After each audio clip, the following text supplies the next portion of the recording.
Mesdames et messieurs, bonjour. Bienvenue à votre rendez-vous autour d'un livre. Vous le savez, samedi à partir de 11 h sur Canal 3 Bénin, on échange autour d'un ouvrage avec un auteur. Et aujourd'hui, on va s'intéresser à un domaine spécifique, mais grâce à un livre. Le titre, c'est « La répression des atteintes à l'environnement en Afrique, l'exemple du droit positif béninois ». Alors, c'est un ouvrage commis par Romuald Benou, qui est magistrat. Monsieur Benou, bonjour. Bonjour Monsieur Agoy. Merci beaucoup d'avoir accepté de venir partager quelques moments avec nous sur ce plateau autour de votre ouvrage. Vous l'aviez publié récemment, février 2024, faut-il le dire. C'est exact. Et donc cela concerne fondamentalement comment est-ce que s'organise la répression donc, des atteintes que nous portons à l'environnement. Comment se présente d'abord, je dois dire, l'arsenal juridique au Bénin contre justement la violence contre l'environnement? Merci beaucoup, monsieur le journaliste. Je tiens d'abord, avant tout propos, à vous remercier de m'avoir invité sur votre plateau. Et je dirais que les questions relatives à l'environnement sont des questions fondamentales aujourd'hui. Et nous sommes tous au courant de ce que notre environnement est dégradé. Tout à fait. Et on le voit notamment par le changement climatique, la montée des océans, par d'autres éléments annonciateurs d'un environnement détruit. Et vous allez voir qu'il y a des conférences qui sont organisées tant à l'échelle nationale qu'internationale aujourd'hui pour essayer de limiter les dégâts. Et pour revenir à la question que vous m'avez posée quant à l'arsenal juridique qui régit cette matière, quoique encore embryonnaire, si on peut le dire au Bénin, je vais y revenir. Nous avons d'abord des instruments juridiques internationaux et nous avons des instruments juridiques nationaux. Je vais partir d'abord des instruments juridiques nationaux. Et la loi fondamentale de tout État, la Constitution, notamment la Constitution du 11 décembre 1990, qui a prévu des dispositions permettant de protéger l'environnement. Et il est même mis dans cette Constitution une certaine reconnaissance d'un droit de l'homme à un environnement sain. Vous voyez? Et l'article va plus loin et dit que le fait pour quelqu'un donc d'entreposer, de déverser des déchets et tout, de faire des transits de déchets de façon non conforme à la loi, c'est un crime contre la nation. Donc vous voyez, c'est tellement fort aujourd'hui qu'on ne saurait occulter cette question de la protection de l'environnement. Et mis à part la Constitution qui est la loi fondamentale de tout État, nous avons également une autre loi phare, c'est la loi 98-30, pardon, portant loi 4 sur l'environnement du 12 février 1999, qui a essayé de régler presque toutes les questions environnementales, presque, parce qu'il y a, en plus de cette loi, des instruments juridiques spécifiques dans des secteurs donnés. Donc, on va parler des tests sectoriels. Comme la réglementation du bruit. Voilà, la réglementation du bruit, le régime forestier en République du Bénin, la loi portant gestion de l'eau. Il y en a tellement, il y a un foisonnement de tests juridiques de façon sectorielle qui régit également. Et récemment, il y a également la loi portant l'hygiène publique en République du Bénin qui a également organisé un certain nombre de comportements à respecter et prévu des sanctions pour réprimer les atteintes. Quand on observe tout cela, on a bien l'impression que nous avons tellement pris conscience de l'importance de l'environnement, en tout cas que les acteurs politiques, ceux qui nous dotent des lois, ont véritablement pris conscience de l'importance de la loi. Vous savez, la première étape, c'est de doter la République de tests permettant de pouvoir réprimer un certain acte portant dégâts ou dommages à l'environnement. Et nous sommes dans un système légaliste. Tant qu'il n'y a pas de loi, on ne saurait réprimer les comportements. Tant qu'il n'y a pas des incriminations, on ne saurait réprimer. Donc, le législateur fait son travail, il joue son rôle, compte tenu de l'importance que revêt la matière. Il a quand même fait un effort louable et considérable en matière de tests. C'est vrai que la question que je vais poser n'a pas sa réponse forcément dans le livre. Quelles sont les infractions les plus courantes, vous qui êtes dans la pratique de la chose? Les infractions les plus courantes ici au Bénin, si on veut contextualiser, nous allons les retrouver plus dans le nord du pays. Vous voyez comment on appelle la déforestation, vous allez trouver ça à foison, le braconnage, vous allez trouver chasse illégale, vous allez trouver ces genres d'infractions-là, les incendies de brousse, vous allez trouver ces genres d'infractions qui reviennent le plus souvent. Mais il y a également d'autres infractions que nous commettons sans nous en rendre compte. On essaie le fait de déverser les déchets dans les eaux de ruissellement, le fait de déféquer n'importe où, et tout ça a été réglé par la loi portant hygiène en République du Bénin en 2022, une loi récente. Donc il faut une meilleure vulgarisation. Donc on a les textes, il y a les infractions, mais est-ce que véritablement, quand on voit un peu l'arsenal juridique, est-ce qu'il est vraiment efficace et répond, je dois dire, à la bonne répression de ces infractions? Bon, un meilleur comportement éco-citoyen du Béninois. Je l'ai déjà dit, le problème, d'abord, ce sont les tests. Nous avons les tests. Et en plus, il faut maintenant la vulgarisation. Vous savez, il y a une convention qui est un instrument universel sur la démocratie environnementale. C'est la convention d'Aarhus qui prévoit 3 piliers de la démocratie environnementale, c'est-à-dire l'accès à l'information, la participation des citoyens à la prise des décisions en matière environnementale et l'accès à la justice environnementale. Et donc, si on arrive à remplir ces 3 paliers, je pense qu'on pourra réduire la criminalité environnementale, si on peut s'exprimer en ces termes-là. Accès à l'information, donc il faudrait que le dernier des Béninois puisse être informé de l'existence de ces lois. C'est vrai, on dit nul n'est censé ignorer la loi. Mais bon, vous voyez, il faut un effort. Maintenant, participation, il y a les audiences publiques, il y a les enquêtes, les entretiens et tout. Et il y a également maintenant le problème surtout de l'accès à la justice environnementale qui est un problème. C'est le véritable problème pour moi, du point de vue praticien de droit. C'est le véritable problème aujourd'hui. L'accès à la justice environnementale au Bénin. Comment est-ce que cela est problématique? Oui, comment est-ce que cela s'exprime? On veut bien comprendre. Est-ce que c'est les spécialités qui manquent dans les juridictions? Est-ce que ce sont les juridictions qui ne couvrent pas l'ensemble du territoire? Comment est-ce que c'est difficile? D'abord, il y a un problème du point de vue du test, avant de parler de sa mise en œuvre. Et vous savez, quand il y a un contentieux, il faut une action en justice. Et aujourd'hui, l'environnement est considéré comme un patrimoine commun, c'est un bien commun. Et donc, hormis les déforestations, hormis ces atteintes courantes qui sont perceptibles, il y a d'autres atteintes quand même qui dégradent de façon progressive l'environnement. Vous voyez, de façon exponentielle. Vous voyez un établissement, par exemple, classé, qui utilise des produits chimiques et tout, qui a tous les jours les cimenteries, qui a tous les jours des dégradations sur des impacts négatifs sur l'environnement et tout. Mais qui va saisir? C'est vrai que la loi 4 sur l'environnement a prévu, je crois, à l'article 109, que l'action publique est exercée par le ministère public et le procureur, voilà, et également que les associations de défense des intérêts environnementaux peuvent également exercer l'action civile, l'action en réparation, mais à poser des balises, des conditions. Et c'est remplir ces conditions-là qui sont, pour moi, difficiles, à l'heure où nous parlons. Parce qu'il faut un agrément, il faut justifier de ce qu'on exerce l'action dans un intérêt collectif.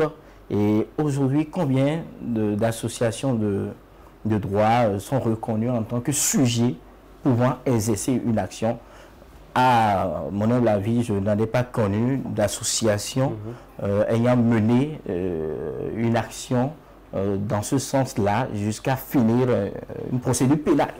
Peut-être que la culture n'est pas encore ancrée, voilà, et que bon, on n'a pas vraiment, je dois dire, cultivé chez nous déjà ce réflexe-là du respect de l'environnement.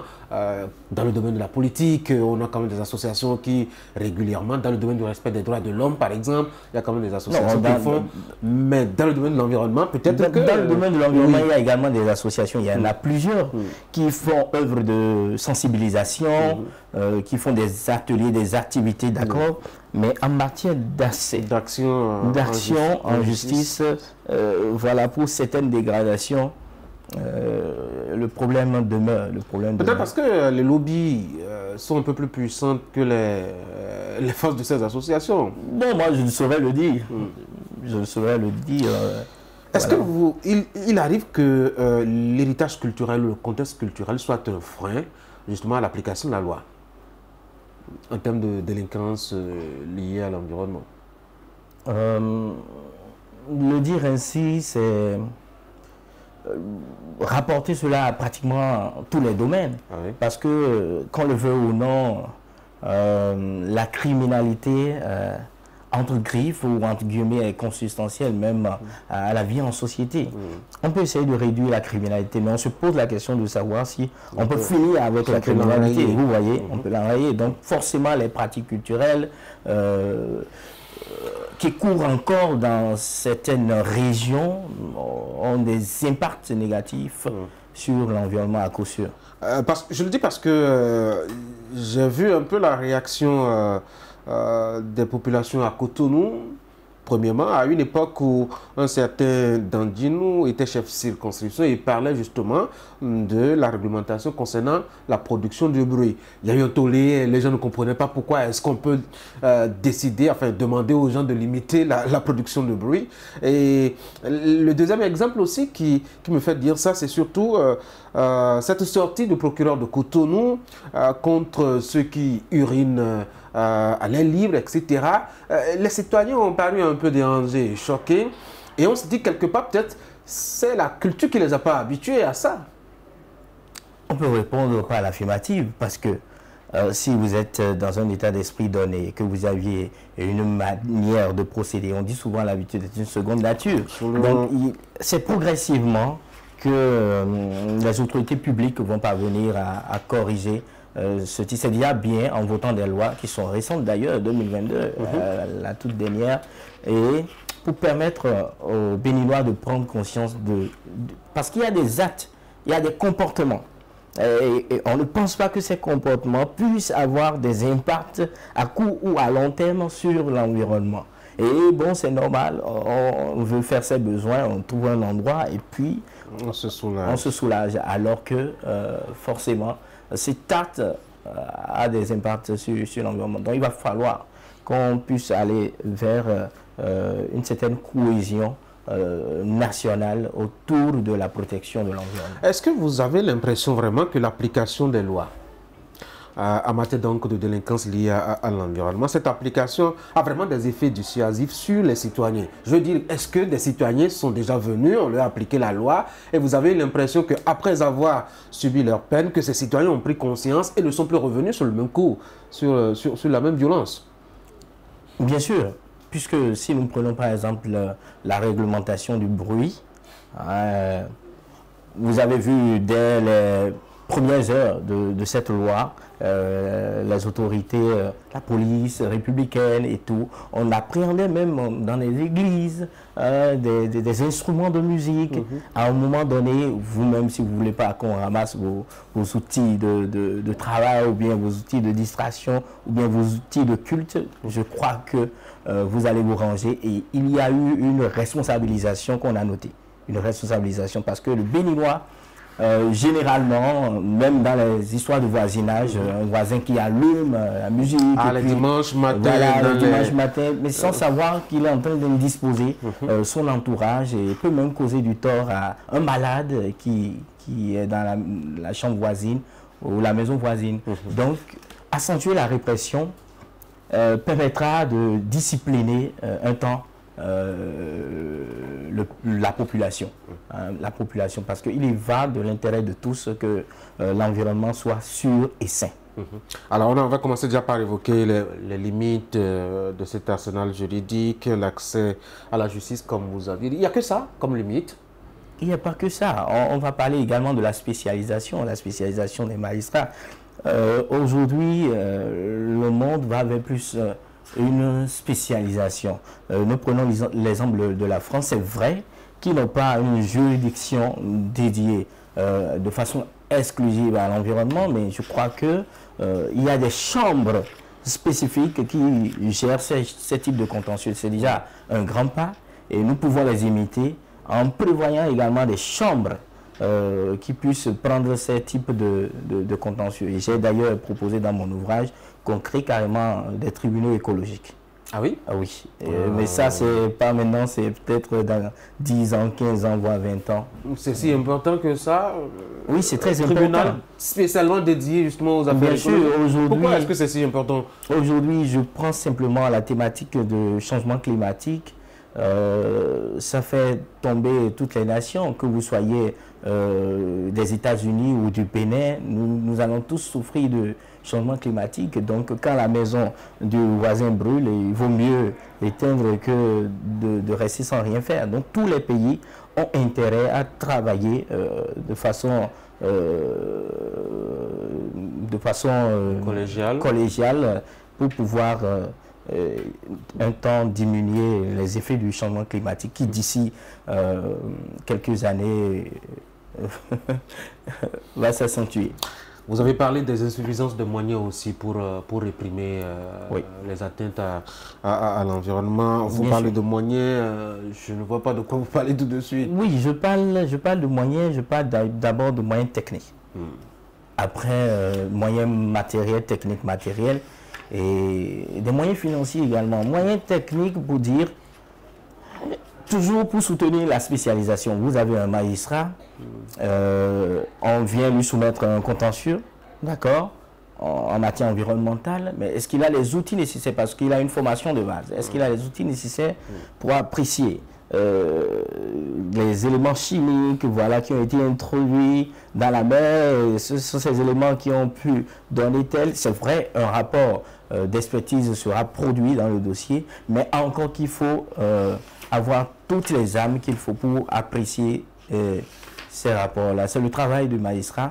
Et je crois qu'en spécialisant les magistrats en matière environnementale, parce qu'il y a la criminalité maritime également qui fait partie du contentieux environnemental. Le contentieux environnemental est vaste. Et donc, en spécialisant les magistrats pour gérer, parce que de jour en jour, c'est un contentieux grandissant qui connaît le sort vraiment fulgurant. Donc, il va falloir qu'on essaie de canaliser en ayant ces cadres institutionnels adéquats. Qu'est-ce que le Bénin doit changer justement dans son arsenal et dans sa façon de réprimer ces infractions? Bon, est-ce qu'on va dire qu'est-ce que le Bénin doit changer ou améliorer? Qu'est-ce qu'il doit améliorer? Je préfère la question dans ce sens. Ce que le Bénin doit améliorer, c'est d'abord spécialiser les magistrats, comme je l'ai dit tantôt, prévoir des chambres dans lesquelles ces magistrats spécialisés vont rester pour traiter des questions environnementales. Il va falloir également qu'on essaye de mettre de la jurisprudence, de rendre disponible la jurisprudence en matière environnementale pour que les citoyens puissent voir que dans telles conditions, tel a été puni et que moi également, je pourrais le rendre accessible, la vulgarisation. Ça, c'est au travers des médias. Oui, au travers des médias, parce que souvent, on n'a pas le temps de cerner tous les tests juridiques. Même pour le praticien de droit, c'est difficile parce qu'il y a un foisonnement de tests. Et pour le citoyen lambda, vous imaginez, acheter tous les codes. Il aura le tournis, donc, le mieux, c'est de procéder de façon plus, je dirais, englobante et mettre les décisions. Ça se fait déjà, mais dans les autres matières, braconnage et autres, pour amener la population à prendre conscience. Voilà. On a souvent, quand on évoque les infractions contre l'environnement, on a souvent tendance à faire recours aux grosses infractions, braconnage, etc., feu de brousse. Mais il y a de petites infractions qui sont là quand même, sous les yeux, et qui nous laissent totalement indifférents. Je ne sais pas si la justice, elle se dit que c'est tellement minime qu'il ne faut pas le considérer. J'ai parlé de cette sortie du procureur de Cotonou la dernière fois pour parler de pipi dans la rue, par exemple. Pourtant, ça continue. Vous savez, l'arrêter complètement, ce serait vraiment une utopie. Ah oui, carrément. L'arrêter complètement, parce qu'il y a des déviances dans la société. La société, elle est faite de déviances. Et donc, c'est progressivement qu'on va aller à une réduction considérable. Moi, je pense plus que c'est raisonnable de penser à une réduction considérable que de dire qu'on veut finir complètement avec. Parce qu'il y aura toujours des déviances. Et c'est pourquoi la justice est là pour prendre en charge ceux qui s'offrent ces actes. Alors, votre document, quand même, englobe, je dois dire, l'Afrique entière. Je rappelle le thème, la répression des atteintes à l'environnement en Afrique.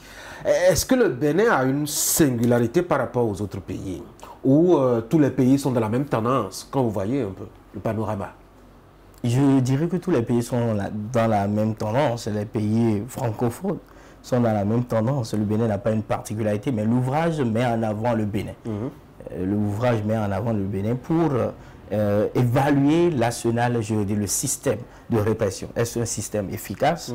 Est-ce un système qu'il faut améliorer? Quelles sont les failles du système, tant dans les incriminations que dans les sanctions, les peines? Vous voyez, là où on incrimine une atteinte à l'environnement d'une peine de 3 mois à 6 mois, ou le vol, vous prenez le simple vol, qui est incriminé d'une peine d'emprisonnement d'1 an à 5 ans, vous voyez qu'il y a une sorte de différence notoire. Parce que vous volez, je prends un mouton, par exemple, on vous condamne à 3 ans d'emprisonnement ou 5 ans le maximum. Et quelqu'un qui commet un acte à l'environnement, par exemple, on lui donne 6 mois, alors que l'acte commis par ce dernier aura des répercussions sur les générations à venir. On parle souvent des droits des générations futures. Donc nous ne préservons pas l'environnement pour nous-mêmes, mais nous préservons, nous protégeons l'environnement pour les générations à venir. Donc la question environnementale est tellement importante que tous les États du monde sont unanimes là-dessus. Oui, mais quand on voit quand même tel que le Bénin, en tout cas, se dote d'instruments, c'est vrai qu'ils sont récents, comme vous l'aviez souligné, ils sont récents aujourd'hui. Est-ce qu'on peut dire que le Bénin est véritablement engagé dans cette voie-là de protéger effectivement son environnement, surtout qu'il y a un décalage, hein, je dois dire, entre les pays en Afrique et ceux européens qui quand même ont une certaine expérience déjà et ont certaines veilles par rapport justement à ces questions-là? Le Bénin aujourd'hui est dans la bonne dynamique. Le Bénin est dans la bonne dynamique parce que la loi 4 sur l'environnement date de février 1999. Et après cette loi, c'est vrai, il y a eu des tests sectoriels. Mais aujourd'hui, le travail qui se fait, c'est un travail formidable. Il y a une loi de 2022, je l'ai souligné, qui a repris un certain nombre de dispositions pour les détailler. Les atteintes les plus élémentaires, le fait de boucher les canaux d'évacuation des eaux usées et autres, et le fait d'uriner, comme vous l'avez souligné, tout a été prévu avec les sanctions. Tout a été prévu. Donc aujourd'hui, c'est une question de vulgarisation. Voilà, le test existe. Il va falloir encore faire un travail de vulgarisation, l'accès à l'information, informer la population de l'existence de ces tests et faire un travail pédagogique dans ce sens-là. Donc le Bénin est sur la bonne voie. La participation également aux conférences des parties, les COP, COP 27, COP 28 et autres, sont des creusets au cours desquels tous les pays, les parties prenantes prennent des résolutions et adoptent des recommandations pour le mieux-être de notre environnement. La plupart du temps, et ça c'est pas pour stigmatiser le Bénin, les pays africains, pour la plupart du temps, sur les questions concernant des enjeux internationaux, font du copier-coller ou de l'importation, je dois dire, de tests et d'habitudes, etc. Est-ce qu'on peut dire que véritablement ce que nous avons au Bénin répond d'abord à notre contexte avant d'obéir à tout ce qui se passe à l'international? Ça me fait penser à une interrogation, la suivante. Le droit doit-il être le reflet de la société? Le droit doit-il être à l'image de la société? Et on va répondre oui d'abord et après on va dire non, mais le droit peut faire évoluer la société. Donc oui d'abord pour dire il faut s'inspirer des réalités sociétales pour pouvoir bâtir l'arsenal juridique. Mais rester dans ce cadrage uniquement ne permet pas de penser à des perspectives. Et donc, la loi peut également, les tests qui sont d'actualité peuvent également voilà, et modifier les mœurs, modifier les habitudes, les comportements. Parce que la plupart du temps, on a l'impression que les lois, elles sont votées juste parce que peut-être il y a un partenaire qui l'a demandé, ou juste parce que c'est pour les beaux yeux des Nations Unies, juste parce que la tendance est à cela ailleurs. Non, on ne dira pas que les lois sont votés pour ces mobiles que vous avez cités. Ce serait ne pas faire confiance aux législateurs, à nos députés, à ceux qui votent les lois, parce que c'est tout un travail qui se fait derrière, ce n'est pas sur des coups de tête. Et donc, une loi votée, c'est forcément des motifs derrière. Donc, on fera confiance aux autorités. Romuald Gbeno, un mot pour finir. Un mot pour finir, c'est de demander à la population béninoise, peu importe les auteurs, les défenseurs de l'environnement, et que chacun, là où il doit pouvoir œuvrer pour la protection de l'environnement, qu'on soit autorité, qu'on soit citoyen lambda. Merci beaucoup à vous, Romuald Gbeno. Je rappelle que vous aviez commis la répression des atteintes à l'environnement en Afrique, l'exemple du droit positif béninois, disponible partout dans les librairies à Cotonou, c'est bien cela, hein? Oui, disponible dans les librairies à Cotonou. C'est le tout premier, hein? Il y a un autre qui arrive. Il y a un autre qui arrive, c'est le tout premier. Qui va parler d'environnement toujours? Non, qui ne parlera pas d'environnement, mais qui va parler du droit du travail. Bon ben, nous, la matière sociale. Nous, on est là, amoureux de livres, pour lui dire bonne arrivée quand il va naître. En tout cas, bonne chance à vous et merci d'être passé sur mon plateau. Merci beaucoup, c'est un plaisir. Mesdames et messieurs, c'est la fin de cette émission. Merci d'avoir été là, ce fut un grand plaisir d'avoir partagé ce moment avec vous autour donc de cet ouvrage-là. Je vous souhaite de passer un très bon week-end en compagnie des programmes de Canal 3 Bénin. Samedi prochain, on se reverra certainement avec un autre ouvrage et un autre auteur. D'ici là, portez-vous bien.